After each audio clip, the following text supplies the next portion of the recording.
Hi everyone, this is Jen Hall, and for this assessment, we will be looking into Creative York, which is an art center located in downtown York, Pennsylvania. Creative York is a central part of York's cultural diversity and has been a part of the community for a very long time. So, for the overall thesis for this research is that, as a detailed in this report, Creative York has maintained adequate financial health, although they should prioritize balancing their earned versus contributed income. Their programming supports their mission statement but could potentially generate more revenue, and they have numerous opportunities for potential growth in the future. Creative York has been the cultural epicenter of York, PA since 1990, when it was formally founded under the name of York Arts. It hosts 3 gallery spaces as well as numerous beautiful studio classrooms, and it's centrally located to schools, theaters, restaurants, and the local farmers market is right across the street. Creative York hosts a small staff of only 14, whose executive director is Mindy Christian. They also employ an education director, a community outreach coordinator, as well as part-time gallery staff, and they also employ multiple teachers and local artists as well. Regarding the financial data, over the last 5 years, it gives us a broad understanding of the organization's overall financial health.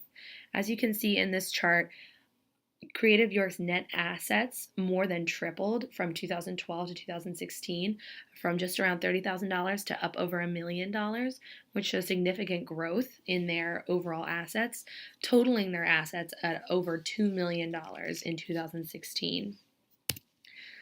However, one would be concerned when comparing their earned versus contributed income.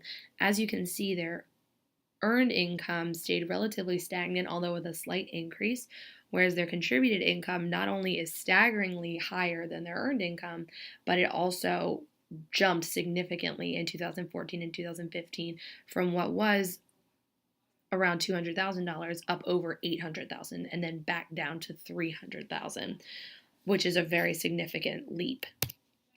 This chart details that in general, as researched by the Americans for the Arts organizations generally have about 60% of their income is earned income versus 40% being contributed through grants, gifts, and government funding, particularly 9% being government funding.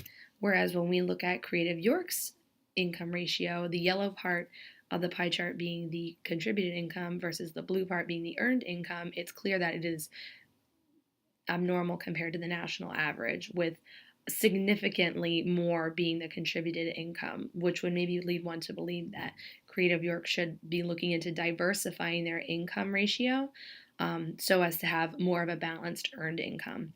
Particularly when we look at that outlier year of 2015, when Creative York had over $800,000 of contributed income versus only about $30,000 of earned income, which is around $20,000 less than their average, bringing it to only 4% of their total income. Again, compared to the national average, makes this very unusual and slightly concerning. My suggestions for diversifying their income ratio would be to diversify their marketing, using the free programming that they offer to the community as an opportunity to promote their paid programming. Right now, there's a lack of balance between their free and paid programming. They also could be promoting their paid and tuition-based programming by diversifying their marketing strategy. So by using social media, by sourcing the local businesses that are around them, which would be my third suggestion, to partner with local businesses to market each other, but also to support each other in marketing those paid programs, because Creative York does offer a significant number of classes and summer camps, but they are far less populated than their free programming. Creative York's mission statement reads, "Creative York nurtures imagination, creativity, and innovation in our community." While this statement does vaguely assess what they do as an organization, it doesn't really specify how exactly they nurture imagination, creativity, and innovation. I believe that it would be beneficial for them to market their or their paid programming through their mission statement and mentioning that that is how they provide that imagination, creativity, and innovation. As far as their programming, there are really three main veins that they offer: education, community outreach, and their gallery space, which is depicted to the left. The education and community outreach programs work in conjunction primarily, and you can see that this is their facility, and this is the foot traffic that is generally on their street. As far as their education department, they offer their tuition-based classes and summer camps. And then they also offer free programming, such as their Arts in the Park program, where they take teachers and supplies to local parks, set up shop, and allow students to come in, make, and take a piece of artwork for free, which is a really great exposure to the arts for a lot of the children in the area. They also have their Artworks program, which works in conjunction with the Pennsylvania Juvenile Justice Center. It's been running for 17 years, where they take teachers and art supplies into the correctional facility in order to teach incarcerated youths the power and the rehabilitative strength of art, which has been a really successful program for them. All of these programs are extremely helpful to the community. However, only the classes and summer camps run on a tuition-based system. They also run York Fest, which is their big event every spring, where they have vendors and artists and musicians set up, and everyone comes to enjoy their wares and buy their wares. They are running a Beautify York initiative and have been for the past few years, where they have put up murals and mosaics in what would sort of be forgotten places like parking garages and parking lots. They also painted the parking meters. I particularly love this one. It says, "You have really great conversational skills and nice teeth."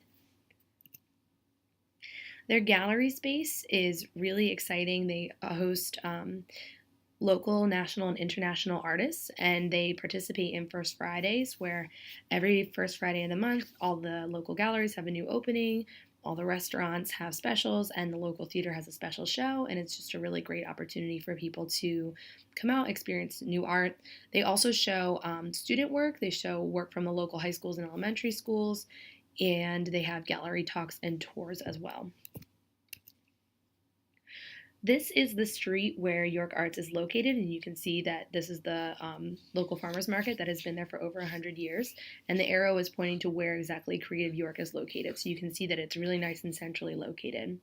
That's why their location is listed as one of their strengths, because of everything that's around it, as well as their history, because they have been there for 28 years and have a pretty loyal following. Their facilities and their website have both undergone significant renovations and are now very clean and bright and very welcoming. As far as their weaknesses, as I mentioned, their income ratio and their unbalanced free and paid programming is leading to a lack of diversity as far as their income, and they really are lacking on social media marketing. They have an Instagram account, but it only has about 1,000 followers, and according to their website, they have about 10,000 artists who they support annually, so that would lead one to believe that they could use some more followers. As far as opportunities, as you can probably see, they have so many opportunities to work with local businesses and the community around them. And as far as threats, again, as I mentioned, their lack of diverse funding, which then leads the political climate to be a threat as well, because when you as an organization are so dependent on contributions and gifts and grants, well, then the political climate and the economic climate are definitely a source for concern, more so than it would be for everybody else. As far as recommending new potential programming, I think it would be an interesting idea to offer an art class festival for local students. So students and their parents would be able to buy tickets, which would then get them into experience a class or like a short snippet of a class in a few of the local art centers, and also have lunch at the farmers market, which is right across the street. So for example, they could have York Arts would have a fine arts class, which would be painting or clay or jewelry. Down the street a few doors is the Weary Arts Group, which has drama and acting classes for students. Across the street from that is the Appel Center, which is the local theater that offers programming for kids in music and dance. And then right next door to that is the York Central Market. So students could take about 30 minutes, 45 minutes in each place, move from one place to another, try out an activity, and then go get lunch at Central Market, which would be a great way to allow students to just try out different disciplines and different forms of art, which could then lead to potential revenue through classes and camps. Overall, my recommendations would be that in order for Creative York to continue to build on its successful history in York County, I would suggest that they work on balancing their earned versus contributed income and promoting their tuition-based programming in order to do that.